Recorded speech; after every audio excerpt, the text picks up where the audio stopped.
Hello, আসসালামু আলাইকুম। আজকে আমরা সেলসের টিউটোরিয়াল দেখব কিছুক্ষণের মধ্যেই। সেলসের টিউটোরিয়ালে এখানে আমাদের কয়েকটা ব্যাপার আমাদের কনফার্ম থাকতে হবে যে আমার সেলস এর টিউটোরিয়ালে যাওয়ার আগে আমার আইটেমগুলির যেই মালামালগুলি আমি বিক্রি করব তাদের মালামালের সেল প্রাইস বসানো হয়েছে কিনা এটা আমি প্রথমে কনফার্ম করব। এখানে আবার আরেকটা জিনিস আছে যে সেলস প্রাইস যদি আমার একাধিক হয়, আমি খুচরা মূল্য একরকম, আমার রিটেল কি বলে একসাথে অনেকগুলি নিলে কিছু কমে দেই, এবং আমার কিছু ভেন্ডর আছে তাদের আমি আরেকটা প্রাইস দিই। সেই ক্ষেত্রে 3 রকম প্রাইসের আমাদের এখানে একটা ব্যবস্থা আছে। আমি এই টিউটোরিয়ালটা যাদের জন্য উদ্দেশ্য করে বলছি, আমি ওভারঅল সবার জন্য বলছি। যাদের এটা প্রয়োজন হবে তারা ব্যবহার করবে, যাদের প্রয়োজন হবে না তারা এই জেনে রাখবে, কিন্তু প্রয়োজনে যাতে ব্যবহার করতে পারে। এখানে একটা জিনিস খেয়াল করে দেখো যে সেলস ফর্মে আমার আরেকটা জিনিস, আমি এই সেলস ফর্ম টিউটোরিয়ালটা দেওয়ার আগে আমি খেয়াল করবে যে আমি অ্যাকাউন্টসের হেড এন্ট্রির ব্যবস্থা করেছি। এখানে অ্যাকাউন্টসের হেড এন্ট্রিটা কেন দেওয়া হয়েছে? অ্যাকাউন্টসের হেড এন্ট্রিটা দেওয়া হয়েছে এই কারণে, যাতে আমরা কোনো মালামাল যদি বিক্রি করি, আমার অবশ্যই যেন ওই মালামালটা ওই হেডের আন্ডারে চলে যায়। তো অ্যাকাউন্টসের পজ ফর্ম, আমার এখানে পজ ফর্ম মানে পয়েন্ট অফ সেলস ফর্ম, এখানে আমি দেখতে পাচ্ছি বেশ কয়েকটা। তার মধ্যে সবচেয়ে নিচেরটা হচ্ছে ভেন্ডর ফর্ম। ভেন্ডর ফর্ম কী জন্য? ভেন্ডর ফর্ম আমি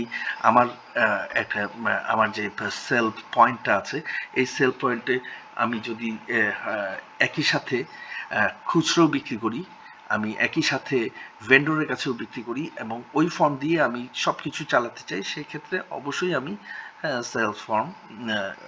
সেলসের ভেন্ডর ফর্ম ইউজ করব।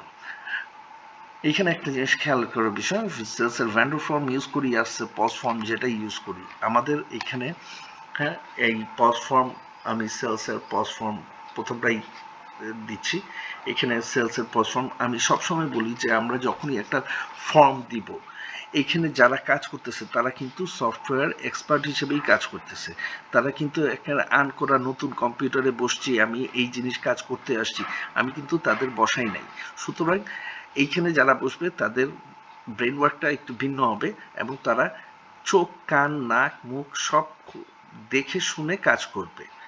হ্যাঁ, যেমন এই ফর্মটার মধ্যে কি আছে? রিফ্রেশ একটা বাটন আছে, কনফার্ম অ্যান্ড সেভ বাটন আছে, ভিউ রেকর্ড বাটন আছে, রিপোর্ট বাটন আছে, ডিলিট বাটন আছে, অ্যাড আর একটা বাটন আছে। তার মানে এইখানে আমার বেশ কিছু বাটন আছে, যেই বাটনগুলি ভিন্ন ভিন্ন ফাংশন, ভিন্ন ভিন্ন কাজের জন্য দেয়া হয়েছে নিশ্চয়ই। হ্যাঁ, এখন আমি যদি এইখানে দেখি যে আমি স্কুলের জন্য আমি রিমার্ক দিলাম, বুক ভাউচার আমার যদি থাকে, আমি যদি এমন হয় যে আমি দিনের শেষে সেলসটা এন্ট্রি উঠাচ্ছি, হ্যাঁ, তাহলে বুক ভাউচার থাকতে পারে। খাতায় আমি উঠিয়ে রাখছিলাম, আমি দিনের শেষে করতেছি, সেই ক্ষেত্রে বুক ভাউচার দিতে হয়, দিয়ে আমি রেফারেন্স নাম্বারটা রাখলাম। আর যদি আমি পয়েন্ট অফ সেলস অনুযায়ী কাজ করি, আমার এই মুহূর্তে সেই ক্ষেত্রে প্রয়োজন নাই। আমার এখানে ভ্যাট আমি 1.5% আমি একটা ভ্যাটের পার্সেন্টেজ দিয়ে রাখছি, কিন্তু এইখানে যদি ভ্যাট অ্যাপ্লিকেবল না হয়, সেই ক্ষেত্রে আমাকে অবশ্যই আগে পূর্বে জানাইতে হবে যে ভ্যাট অ্যাপ্লিকেবল না। হ্যাঁ, এবং এইটা আমি তখন 0 করে দিব। আচ্ছা, তো অবশ্যই আমরা গ্রুপটা কি প্রোডাক্ট অথবা স্টেশনারি, আমি যদি সেল করতে চাই স্টেশনারি ধরলাম, আমার স্টেশনারি আইটেমগুলি আসলো।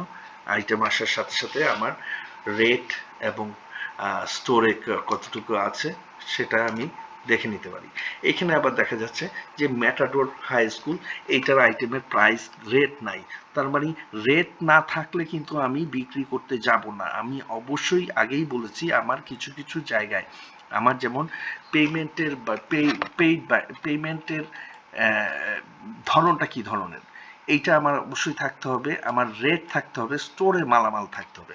স্টোরে মাল নাই, আমি বিক্রি করলাম কেমন করে? হ্যাঁ, এটা তো কাজ হবে না। বুঝতেই পারছো। তো সুতরাং এখানে কিছু কিছু জিনিস আমার স্টোরে মালামাল থাকলেই আমি বিক্রি করতে পারবো, এবং ওই অনুযায়ী আমার মালামাল যখন আমি বিক্রি করব, সেটা যখন আমি অ্যাডে দিব, হ্যাঁ, আমার মাল বিক্রি একটা আইটেম অ্যাড হয়ে গেল, কিন্তু আমার কিন্তু ভাউচার রেডি হয় নাই, টোটাল জিরো দেখাচ্ছে। আমার মালামাল 1760 টাকার মাল আমি বিক্রি করতেছি, আমি ভাউচারটা মালামালটা অ্যাড করছি, কিন্তু আমি ওইটা কনফার্ম অ্যান্ড সেভ করি নাই। আমার কনফার্ম অ্যান্ড সেভ যতবার হবে, হ্যাঁ, আমার ওই অনুযায়ী কোনটা খালি আছে, confirm and save, please check all button.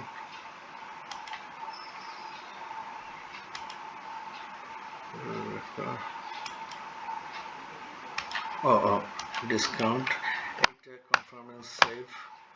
কনফার্মেন্স সেভের আগে আমার অবশ্যই এইখানে পেইড কত টাকা আছে, পেইডটা আমার, হ্যাঁ, 1787 টাকা, 1787 টাকা আমার এটা তুলে নিতে হবে ট্যাব দিয়ে। আমার তখনই ব্যালেন্সিং ফিগার এক্সচেঞ্জের অ্যামাউন্টটা চলে আসবে, অথবা 1790 টাকা যদি আমি লিখি, হ্যাঁ, আমার এটা 3 টাকা 3.5 টাকা, 3 টাকা 50 পয়সা আমি চেঞ্জ দিয়ে দিলে আমার ওই কাজটা কনফার্ম হলো। এখন আমি কনফার্ম অ্যান্ড সেভে দিলে আমার এটা একটা ভাউচার তৈরি হয়ে যাবে। ভাউচারটা আমার যখন পজ প্রিন্টার থাকবে, পজ প্রিন্টারে আমার এটা এন্ট্রি হয়ে যাবে। এখানে আমি আবার বলছি, আমি প্রথমে আমার হয়তো একটু ভ্রান্তি ছিল যে আমি এখানে আইটেম অ্যাড করতে যাচ্ছিলাম, স্কুল আইটেম, এইটা 0 হয়ে আছে। এখন আমি এই আইটেমটা বিক্রি করব, কিন্তু আমার প্রাইসিং নাই। সেই ক্ষেত্রে আমি এইটাকে এডিট সেলস ফর্মে যে আমি এই মালামালটা বিক্রির জন্য যদি আমি স্টেশনারি